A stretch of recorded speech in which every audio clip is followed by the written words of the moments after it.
भगवान के विशिष्ट आध्यात्मिक स्वरूप का संकेत मिलता है। भौतिक इंद्रियों द्वारा कभी अनुभव नहीं होता। भगवान का अनुभव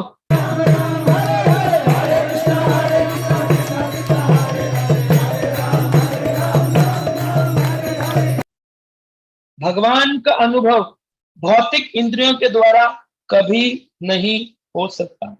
अर्जुन को जब भगवान के उस अद्भुत स्वरूप का दर्शन करना था, भगवान ने कहा ददामि दिव्यम चक्षु, मैं तुम्हें दिव्य चक्षु दे रहा हूं, अब तुम मेरी डिविनिटी को देखो। हम लोग भगवान को अपनी मटेरियल आंखों से देखना चाहते हैं, हम लोग गुरु को अपनी भौतिक नेत्रों से कंपेयर करना चाहते हैं, लेकिन वो हो नहीं पाएगा। कभी आप उसको समझ नहीं पाएंगे जब तक आप अपने भौतिक नेत्रों से देखें। Spiritual eyes, spiritual vision comes by mercy of Guru and Krishna। इसे कहते हैं अधिकार प्रदान करना। भक्त जब अपने गुरु की सेवा करता है तो गुरु उसको अधिकार प्रदान करते हैं। धीरे धीरे धीरे धीरे थोड़ा सा आपने सेवा करी, गुरु थोड़ा अधिकार देंगे आपको। कुछ कुछ चीजें समझ में आने लगेंगी। कह रहे पहले गीता पढ़ते समझ नहीं आती थी, लेकिन अब इन अक्षरों पर ध्यान बैठने लगा, यानी गुरु ने थोड़ा अधिकार दिया। और सेवा करेंगे और अधिकार, और सेवा करेंगे और अधिकार। धीरे धीरे ये ज्ञान देश में, ज्ञान के इस प्रदेश में प्रवेश धीरे धीरे प्राप्त होता है। अचानक से ही ऐसा नहीं होगा कि बुक खरीद के ले आए और पढ़ लिया। लोग बोलते हैं प्रभु जी कौन सी बुक पढ़ लें। बुक पढ़ के आप बुक वॉर्म बन सकते हैं। बुक वॉर्म, भागवत में मक्खी भी बैठती है, भागवत पर मक्खी भी बैठती है। बुक वॉर्म नहीं बनना है, गुरु सेवा के द्वारा भागवत को समझना। हजारों किताबें अकेले बैठ के पढ़ते रहो, बुक वॉर्म बन जाओगे बुक्स पढ़ करके। लेकिन क्या कभी गुरु सेवी बनोगे? दो प्रकार के भक्त होते हैं, गुरु भोगी, एक होते हैं गुरु सेवी। एक होते हैं गुरु मेरे कैसे खुश होंगे, इसके लिए वो हमेशा तत्पर रहते हैं अपने प्राण नचावर करने को। एक होते गुरु भोगी, यानी हम गुरु से क्या क्या ले सकते हैं, हम कैसे खुश रहेंगे गुरु के माध्यम से, अपनी खुशी को प्रायोरिटी। और गुरु भोगी जो गुरु को प्रसन्न करते हैं वह गुरु सेवी। श्रील प्रभुपाद जी के कई शिष्य प्रभुपाद जी भेजते थे जाओ पाकिस्तान चले जाओ, तो भक्त पाकिस्तान चले गए प्रभुपाद जी के कहने पर, जहां गोलियां चल रही हैं। उस समय कौन पाकिस्तान नहीं था, ना कोई जगन्नाथ यात्रा थी, ना कोई मंदिर था, ना कोई भक्त। प्रभुपाद जी के भक्त गए, प्रीचिंग करके आए। प्रभुपाद जी हमेशा बेचैन रहते थे, बात भी नहीं हो पाती थी। पाकिस्तान गए हैं, छुप छुप कर गए हैं, पठानी सूट पहनकर गए हैं, पता नहीं कैसे प्रचार होगा।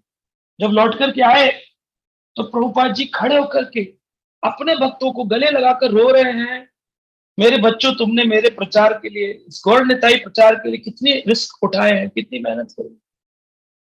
हिज ऑनर गोपाल कृष्ण गोसाई महाराज ने रशिया में प्रीचिंग करी, जहां केजीबी सरकार मारने के लिए दौड़ती थी। अगर किसी के हाथ में हिंदू पुस्तक दिखती थी उसको उठाकर के जेल में डाल दिया जाता था। ऐसे जमाने में बुक स्टॉल लगाना, गीता का प्रचार करना, छपाई की मशीन छुप छुप के कमरों में रखना, छुपा के कमरों में मशीनें रखते थे बुक्स भगवत गीता की। ऐसे हजारों कॉपीज नहीं मिलती थी बीबीटी शॉप से, एक एक भगवत गीता की प्रिंटिंग रात को होती थी, और फिर दो भगवत गीता निकल गई तो फिर दो भगवत गीता बांट के आएंगे, फिर छुपके से फिर प्रीचिंग। ऐसे रशिया में प्रीचिंग शुरू हुई,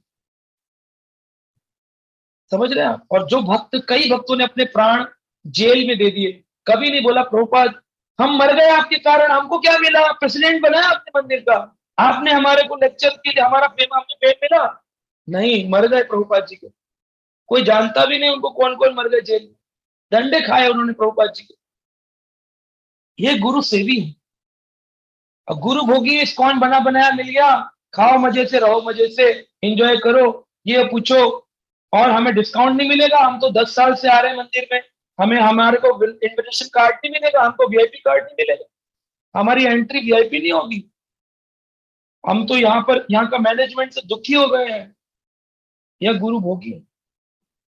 इसलिए प्रभुपाद जी कहते हैं भगवान का एक नाम है प्रशांत।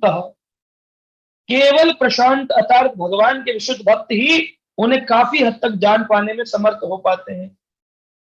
प्रशांत, उनकी कुछ ना कुछ मांगे रहती हैं। जब तक जीवन में कुछ मांगे रहेंगी मन शांत नहीं होगा, और जिसका मन शांत है उसको प्रशांत कहते हैं।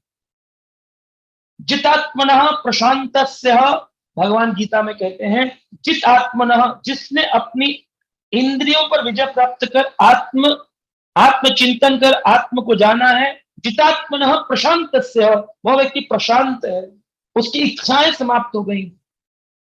हाँ, वो भगवान कहते हैं केवल प्रशांत अर्थात भगवान के विशुद्ध भक्त ही उन्हें काफी हद तक जान पाते हैं। जो अपनी इच्छाओं को न्यूट्रल कर देंगे, जीरो कर देंगे और अपने को झोंक देंगे भगवान की सेवा में, वही भगवान को जान। They can only understand Krishna, they can only. Do not keep your egos in front of service of Krishna, do not keep your egos with your guru, do not keep your egos with your Vaishnavas, just surrender selflessly, do not expect anything. झोंक दो अपने को गुरु की सेवा में। ये मत सोचो कि उन्होंने तुमको क्या दिया, ये सोचो तुम उनको क्या दे सकते हो। उन्होंने तुमको भक्ति दे दी या सबसे बड़ा धन तुमको प्रदान किया है। हमको क्या मिला इस्कॉन से? अरे हमको प्रभुपाद मिली, हमको भगवत गीता मिली, हमको भागवत ज्ञान मिला, उसके लिए क्या जीवन दे दे? अरे करोड़ों जीवन दे दे, वो भी कम है प्रभुपाद जी के लिए। उसमें भी उम्मीद रखे हमको यह मिले, हमको वो मिले, वो सुख मिले। इसीलिए जैसे व्यक्ति दुखी रहता है और उसका मन चिंतित रहता है, इसीलिए वो प्रशांत नहीं है। और जो प्रशांत नहीं, शुद्ध भक्त नहीं, तो फिर वो व्यक्ति भगवान का आज्ञाकारी दास नहीं बन सकता, ऐसा प्रभुपाद जी बता रहे हैं। जब तक इंद्र तृप्ति की मांग बनी रहती है तब तक प्रशांत होने का अवसर नहीं आता, प्रभुपाद जी कहते। इस प्रकार से यह श्लोक बता रहे हैं, एशाम त्वंत गतम पापम जनानाम पुण्य कर्मणाम ते द्वंद्व मोह निर्मुक्तम भजते माम दृढ़वताम। गीता में भगवान ने कहा दृढ़ व्रत होकर भजन कौन नहीं कर पाते? ये ऊपर नीचे क्यों जाता है भजन? कभी सुखी है, कभी खुश है, कभी दुखी है, कभी खुश है, कभी दुखी है, कभी खुश है, कभी दुखी है। क्यों? एशाम तु अंत गतम पापम, जब तक तुम्हारे पापों का अंत नहीं होगा, जनानाम पुण्य कर्मणाम, तुम्हारे पुण्य उदय नहीं होंगे, ते द्वंद्व मोह निर्मुक्तम, तब तक तुम इस द्वंद्व से बाहर नहीं निकलोगे। सही क्या गलत क्या, सही क्या गलत। भजन ते माम दृढ़वताम, वही दृढ़वत होकर मेरा भजन कर सकता है।